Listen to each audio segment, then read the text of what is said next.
ఉపాధ్యాయుల పట్ల ఒక క్రమశిక్షణ కానీ మా మధ్య ఒక గురు శిష్యుల సంబంధం ఉండేది. కానీ ఈ పాఠశాలలో అది లోపించింది. ఏ ఒక్క విద్యార్థి కూడా ఈరోజు గణతంత్ర దినోత్సవం జనవరి 26 ఈరోజు మనకు రాజ్యాంగం సిద్ధించిన రోజు. దీనికి ముఖ్యంగా ఎంతోమంది వేల మంది తమ ప్రాణాలను రక్తపు దారులను బావిలలో కూడా వేల మంది చనిపోతే మనకు ఆగస్టు 15 స్వాతంత్రం సిద్ధించింది. దానికి తోడుగా మనం ఈ దేశాన్ని నడిపించాలంటే మనకు కొన్ని వెనుకట రాజ్యాంగం కట్టుబడులు ఉండేది.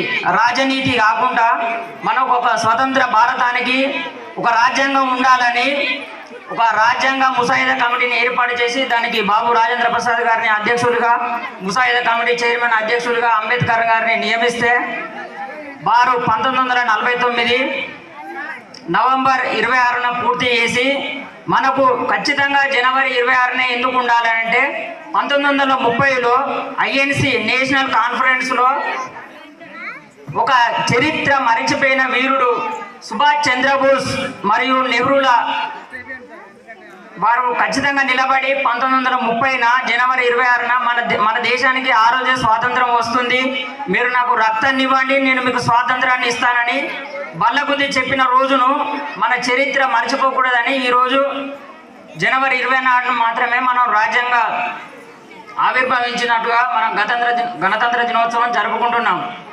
కానీ ఈ యొక్క విషయాన్ని ఏ ఒక్క విద్యార్థి అయినా, నేను పొద్దున 8:30 నుండి చూస్తున్నా ఇప్పటి వరకు ఏ ఒక్క విద్యార్థి కూడా చెప్పలేకపోయాడు. అంటే దీనికి కారణం మేమా, లేకపోతే మా తల్లిదండ్రుల, లేకపోతే విద్యార్థుల, అసలు ఈ చరిత్రహీనులుగా